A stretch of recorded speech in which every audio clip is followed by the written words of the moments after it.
देखो, जैसे बीजेपी तैयार है वैसे ही देश भी तैयार है। और आज नारायण सेवा संस्था उदयपुर और अग्रवा विकास ट्रस्ट अग्रवा धाम जिला सिरसा की जो इकाई है उसके माध्यम से आज ये जो कृत्रिम अंग है वितरण समारोह आज यहाँ पर हुआ है।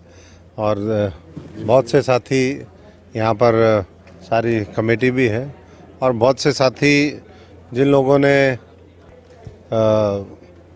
अपना किसी न किसी रूप में अंग खो दिया, किसी का हाथ चला गया, किसी के पैर चले गए, तो संस्था बहुत अच्छा काम कर रही है। आज उसी में मैं सब साथियों को, उनके परिवारों को बहुत बहुत बधाई देता हूँ कि यहाँ पर आज उनको एक तरीके से नया जीवन दान तो नहीं, लेकिन वो अंगदान जरूर, जो अंग चला गया था और जिसको लेकर के वो कहीं ना कहीं बेबस और अपने आप को लाचार महसूस करते थे, वो आज एक सपना उनका पूरा हुआ।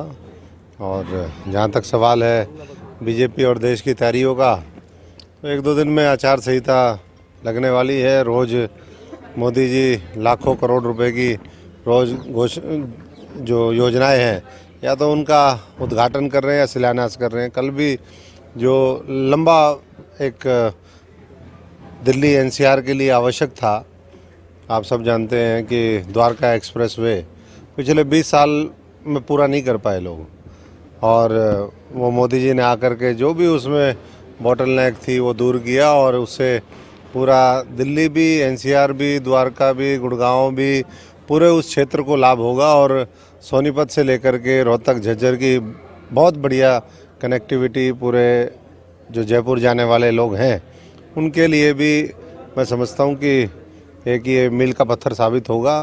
और कल पूरा हरियाणा उनका स्वागत करेगा, उन 5-6 जिलों के लोग। कब तक उम्मीद है कि हरियाणा की जो टिकटें हैं उनका वो घोषणा हो सकती है? अब ये रोज़ सबसे पहले देश है, देश की जनता है।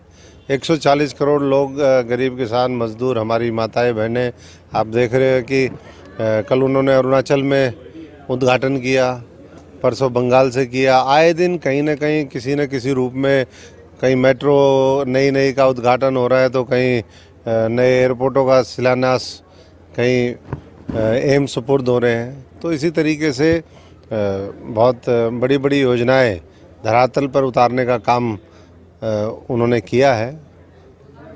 चाहे वो हम देखें देश की अर्थव्यवस्था को पटरी पर लाने की बात हो, या नए हाईवे बनाने की बात हो, नई रेलवे लाइनों का जाल बिछाने का है, तो बाकी एक दो दिन में वो भी मीटिंग होगी।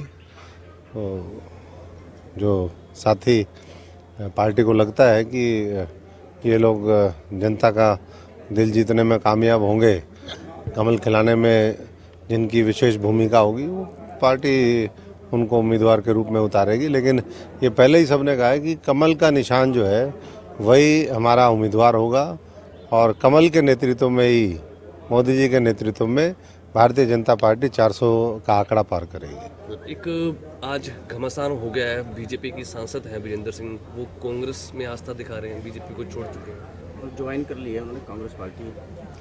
हाँ, ऐसी चर्चाएं हैं, लेकिन मैं समझता हूँ कि वीरेंद्र सिंह जी और उनका परिवार जानता है कि किस तरीके से कांग्रेस पार्टी धोखाधड़ी करती है, कैसे उनके साथ अतीत में किया, आगे भी उसी तरह की आशंकाएं बनी रहेंगी।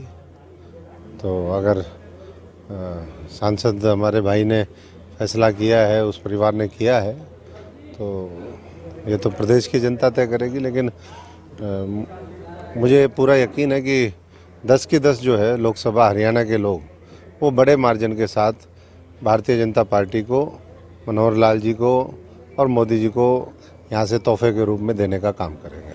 देश भर की बात की जाए तो आयाराम गयाराम की स्थिति सबसे पहले हरियाणा से शुरू हुई थी, क्या कहते हैं?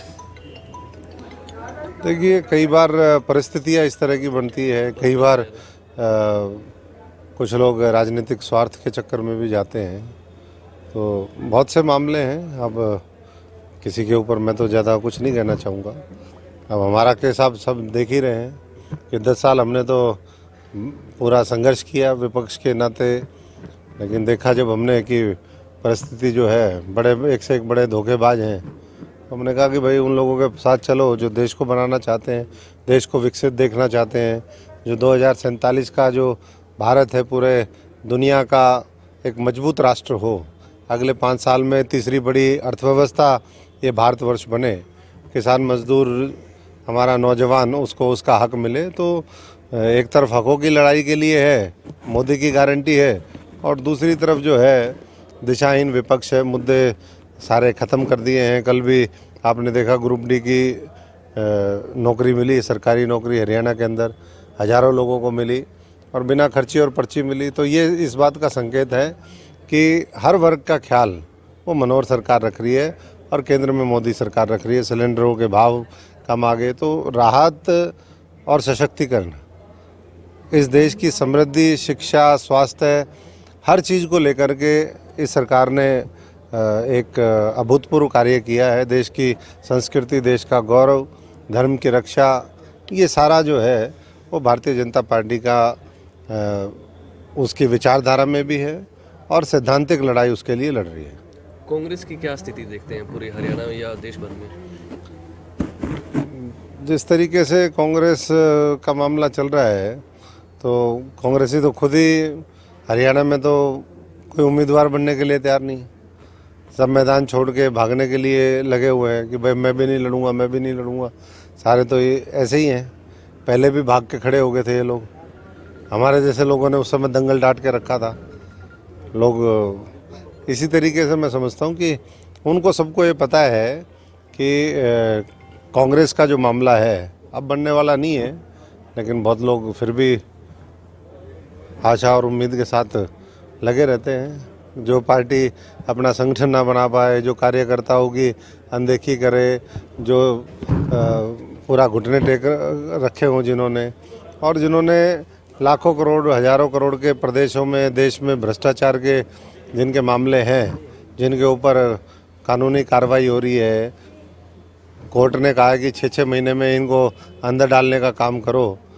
अगर कोर्ट, मैं समझता हूँ कि उसकी ठीक से हिदायत का पालन अगर हो जाए, तो अभी तक तो बहुत से लोग जो है, सैकड़ों की संख्या में जो कांग्रेस और जो इंडिया अलायंस के लोग हैं, वो अभी तक जेल में चले जाते। तो देश में 2024 से पहले लोग देखना चाहते हैं कि ये लोग जल्दी जल्दी जेल में जाएं और देश जो है तेज़ी से, जैसे मोदी जी ने हाईवे बना दिए, रोडवेज बना दिए और बड़े बड़े प्रोजेक्ट किए। एक ये प्रोजेक्ट, ये भी प्रोजेक्ट के तौर पे हमें लेना पड़ेगा कि देश का भ्रष्टाचार जो देश में इन लोगों ने पहले फैलाया है, उसको किस तरीके से लोगों को न्याय दें और इन लोगों को जेल भेजें।